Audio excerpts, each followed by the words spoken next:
Oh, this was big. Big, big. Okay, so check this out.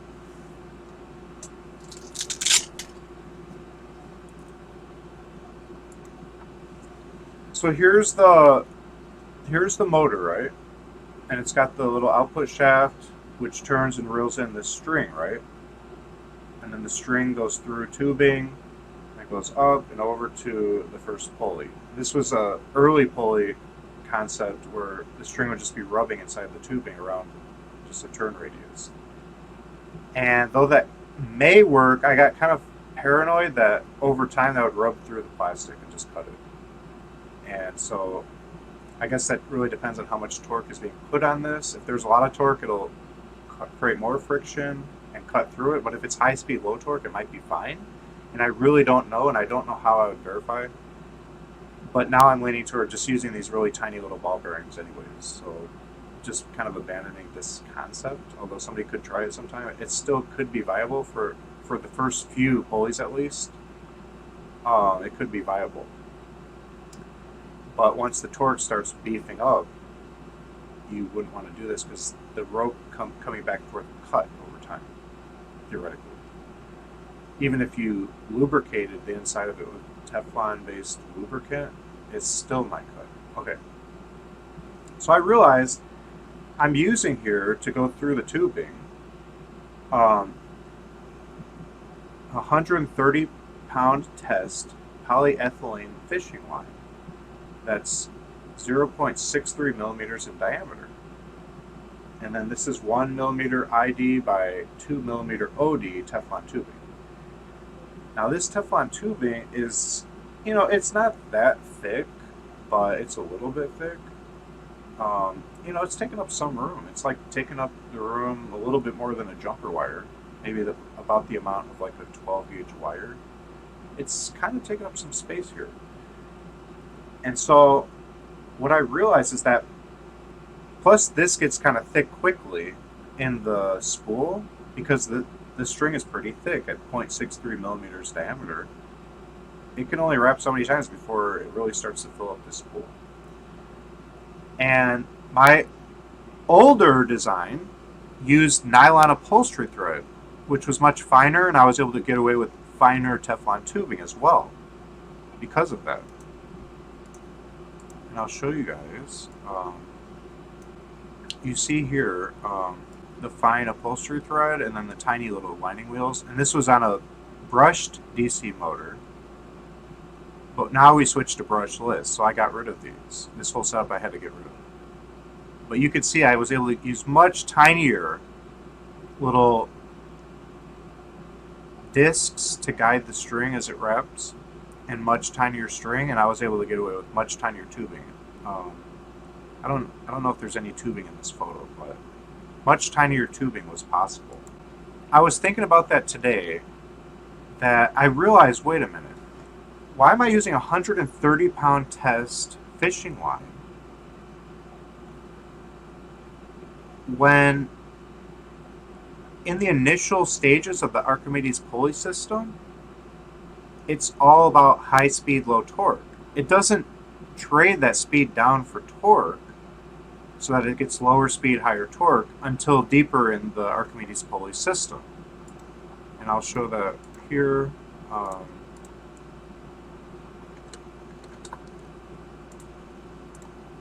So like the first couple turns are pretty high speed, low torque, and it's not until like maybe these last few that the torque starts to get pretty beefy.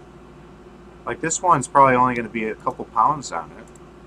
Like this one's a couple pounds. This might be 4 pounds right here, 4 pounds on this one.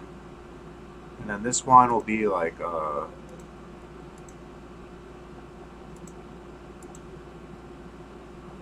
8 pounds on it. And this, so like 8 pounds is all the torque. This one might be 16 pounds.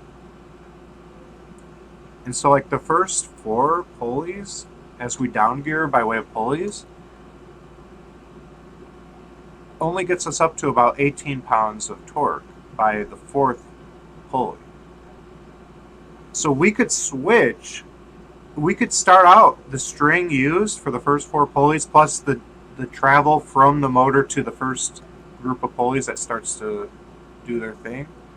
We could use much lower test fishing line for that, which means on the spool of the motor that's reeling in or winding up the string, that spool can be smaller because the string being finer won't bulk up as much, it won't require as much space on the shaft of the motor. So the shaft of the motor can be cut down a lot more, reducing the total footprint of the motor that's taking up. And the spool little guidance rings, those little discs, can be smaller. And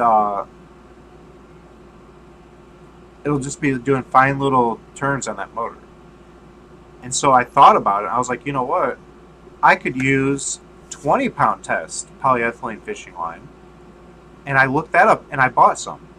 I bought Hercules 20-pound test PE braided fishing line.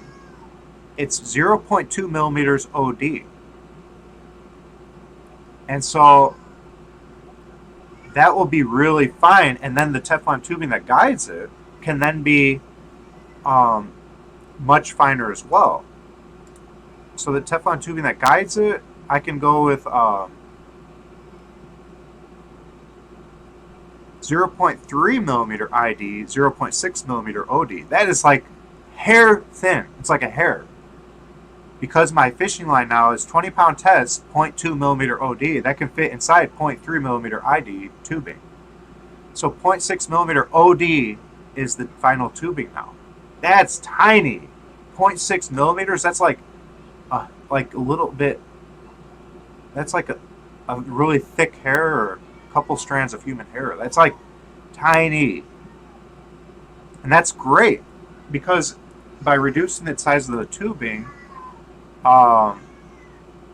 since it's really high speed, low torque at that point, you don't need thick tubing and a thick string for that.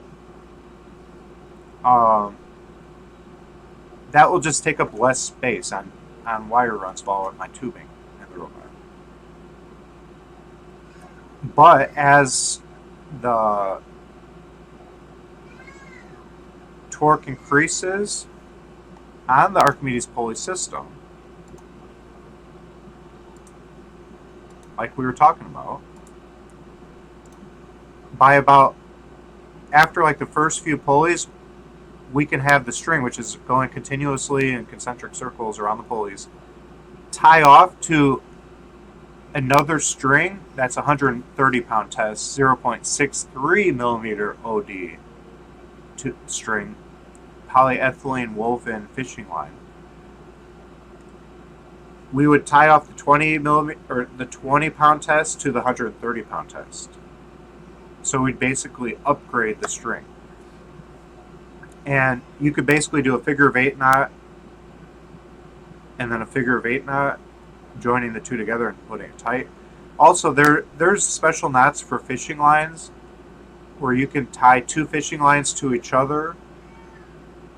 There's like guides on that, how to tie that knot. So I'll just follow a guide and I'll be able to switch from a weaker fishing line to a stronger one midway through my Archimedes pulley system. Set the last couple turns and the string that runs off the bottommost pulley goes to the joint itself for actuation of the joint. That string will be 130-pound test, so that no matter how rough the joint takes some type of pounding, or like let's say the robot's trying to catch a football and the football's thrown really hard and it bends the fingers back, snaps them back quickly, that would never break a 130-pound test string because it can handle 130 pounds of force. Although maybe the shock factor of the football hitting the fingers really hard would actually threaten to break that string. Maybe. I don't know how that works, but most likely anything the fingers would have hit it, no matter, even the robot falling down, the fingers crashing into the ground really hard, that still probably would not break 130-pound test string. So it will be pretty robust. I think that will be plenty. But like I said, the 20-pound test string could be just for the winding onto the motor and and halfway through the down gearing system it could be used, but then we'll switch to the 130 pound test for when it starts really getting to higher gear, lower speed and higher torque near the bottom of the Archimedes pulley down gearing system. Okay, so that was a huge breakthrough, but that's also going to be kind of annoying because I'm going to have to redo this wiring of the string to the first pulley, but that's okay because I only did one pulley here, and so I'll just have to redo it. That's a couple hours of work because I'm slow at that still.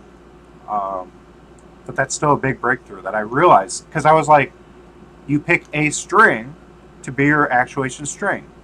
How much force do we want that string to be able to have before it breaks? 130 pounds sounds good. If you can get it fine enough to do that, that sounds like a very healthy margin to where there's no way that thing's breaking. But it didn't occur to me until this morning as I was thinking about it that you don't need 130 pounds in the beginning phases of the down gearing, because the higher forces placed on it don't come into play until later on during the down gearing process through the pulley system. So for the top few pulleys, it's all about high speed, low torque. That's why I'm able to get away with using smaller, less robust pulleys for those first few turns, and then I have to switch to beefier pulleys in the middle, and then really strong, robust pulleys for the bottom, because each pulley has its load-bearing limitations. And because I established that precept, I was able to extend that precept later as I thought about it to the string itself, that you don't need as strong of a string either when you're dealing with high speed, low torque at the start. You don't only need the stronger string when you get into high torque, low speed near the end of the pulley system down gearing process. So that was a cool breakthrough, and I ordered that string today. It should be coming in tomorrow, and I'll be able to redo that wiring, or the string running work with the motor. Although it's not like a huge priority to me to do it right away, but I kind of want to do it because I really want to get the electronics done, and then we'll finish getting the pulleys done, and then we'll be able to test the whole system. And I'm almost done with the first motor controller, so we're getting closer and closer. Anyways, I always think I'm about to have the robot moving, and then more stuff comes up, life gets in the way, whatever, and I end up redoing a bunch of designs and scrapping stuff and starting over on stuff. This keeps happening, so I'm not going to make any promises, but it seems like we're right on the cusp of getting our first movements going, but we'll see.